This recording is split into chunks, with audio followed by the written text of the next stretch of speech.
Hello, Michigan gardeners. This is Doug at Buzzard Family Farm. It is June 1st, 2023, and we're really at the peak or the middle of the peony season. So I thought I'd go through the garden, show you a few things that are in bloom and some of the peonies in particular. So here's a peony, Festiva Maxima, and I'll give you a close-up here, and you can see it's white with a little bit of maroon crinkling in it. Very heavy flowers, really needs to be staked, something that I don't do, but we've cut a few this morning and put them in the garage to sell to people. $1 a stem. Here's a planting of oriental poppies.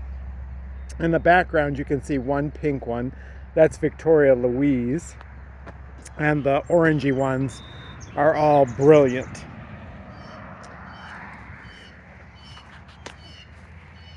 This peony here is Scarlet O'Hara, and she's still got some good blooms on her, but you can see starting to go by now. That was one of our earliest peonies.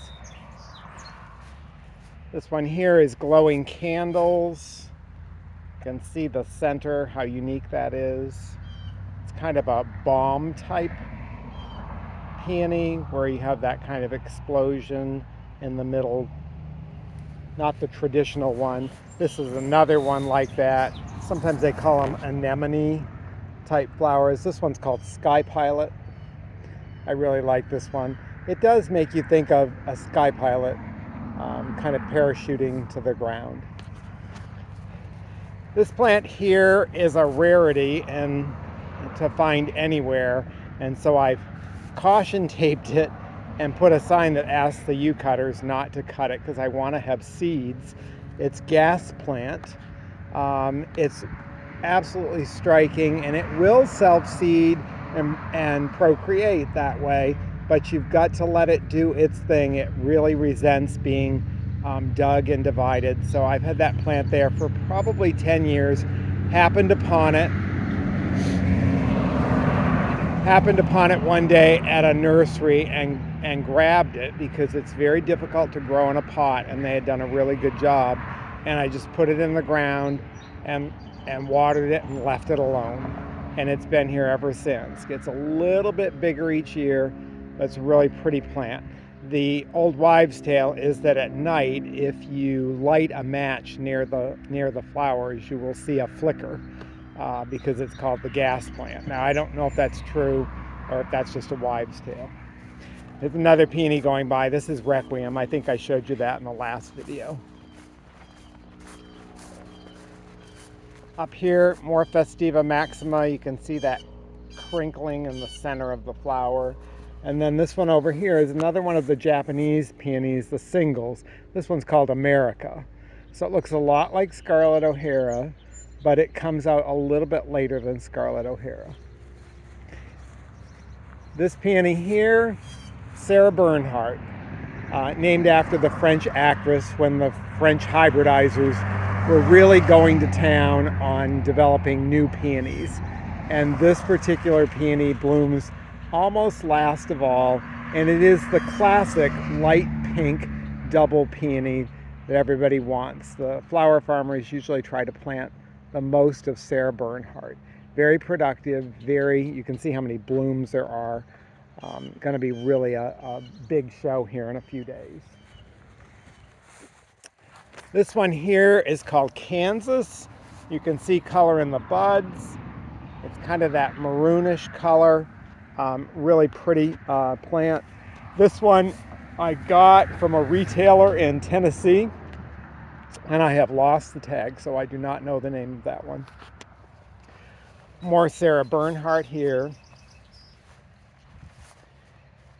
In behind is one, it's Monsieur Julia. Again, it's a French name, and it was developed by the hybridizers back in the early 1900s when the French were really into hybridizing peonies. This one here is also a very late one, a little bit more of a lavender color. It came from the state of Maine with me when I moved out here. and we just call it Diane because that's the name of the woman who had it that we got it from. Another Japanese peony, this one is called Seashells, really pretty. And then this one down there, which again is that kind of anemone, or maybe you think of it as a little bit of a balm. I guess that's an anemone one. That one's Do Tell. This one here hasn't come out yet. I'm not sure if it's Martha. I'd have to really dig to find the tags on it. This is one of the more coral ones here. It's starting to go by, but it's Coral Sunset. Very, very pretty. And a stand of lupins here. I put these lupins in. We had plants out in the field, and I had 2 or 3. They just didn't look as good as the others that we sold in pots. So I had an area here where I was renovating, and I plopped them in. There were 3 of them that didn't look the best. I plopped them in back when it was, middle of March, and we were so wet and so cold, and they just loved it. I have a red one, a white one, and a pink one, and they just loved it here. And other than our drip irrigation, which you'll see over on the ground there, which we've been running a couple of times a week, they're not getting any supplemental moisture. So, and we're extremely dry here in Michigan. It has not. We got a ½ inch of rain on May 15th, and that was about it for the entire month of May. The weather stations are saying it's the 5th driest May we've ever had in Michigan. When I added this part to the garden, it was raspberries down through here. This whole row down here was raspberries, but the raspberries were really kind of crowded, and it didn't really work. There's still a few raspberries over here that I let, for old time's sake, stay around. And sometimes somebody will come out to U-Pick, and they like to come out here and check and see if there's any raspberries out here. But most of our U-Pick raspberries are out in the field now. And I took this row out, and I realized that with the growing crabapple trees here and over here, that we had a lot more shade on this left side. So I started putting in a lot of shadier things that do well, like astilbes and ferns up through there. And then on this side, this side, it was more sunny. It's getting shadier here too. And this was a peony I put in called Gardenia. Very, very pretty again, and really smells the best of many of them. So I did that up through here, occasionally putting a new peony in, and this one's quite striking too. This is Purple Spider, and it really is kind of purpley, and I guess you can think of it like a spider. I'm not sure, but that's kind of a cool name. This one is a deep, deep red. It has had color in the buds for the longest time, and I kept thinking it was going to open. And here's like the first one finally getting ready to open. That's really, you want to cut it at this stage if you're a U-cutter, or even this stage. You could get these, and then you'll get even a little more length. They'll open up in the vase. That's called the marshmallow stage. You want to try to cut them when they're at that stage, and then they'll open up in your house, and you'll get to enjoy them for a few days longer. But this is Henry Boxtos. I'm not sure where that name came from, whether he was the hybridizer or somebody, some family member wanted to remember him and named it after him. This is one here called Shirley Temple.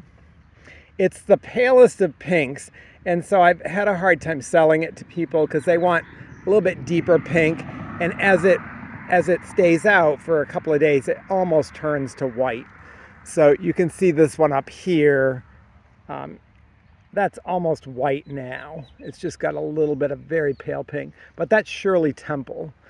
And Alexander Fleming is in behind, the more lavender color.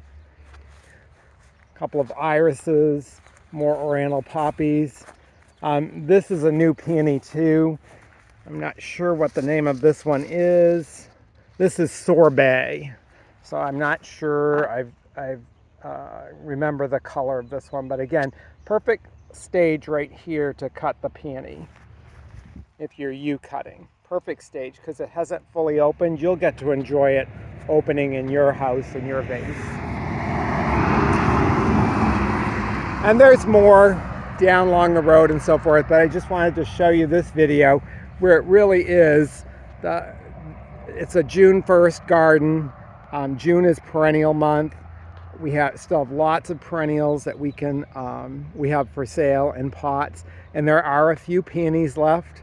Red Charm, I saw that there was one left the other day, which surprised me. It's really a beautiful, beautiful peony. It hasn't quite opened yet here in the garden or in the pot, so people haven't bought it. But really, we still have a few peonies left, but we have lots and lots of other perennials that you see here in the garden. And June is, like I said, perennial month, so come on out and see us, and we can help you get started in your gardening. Or if you want to cut some flowers, come on out and cut. Take care.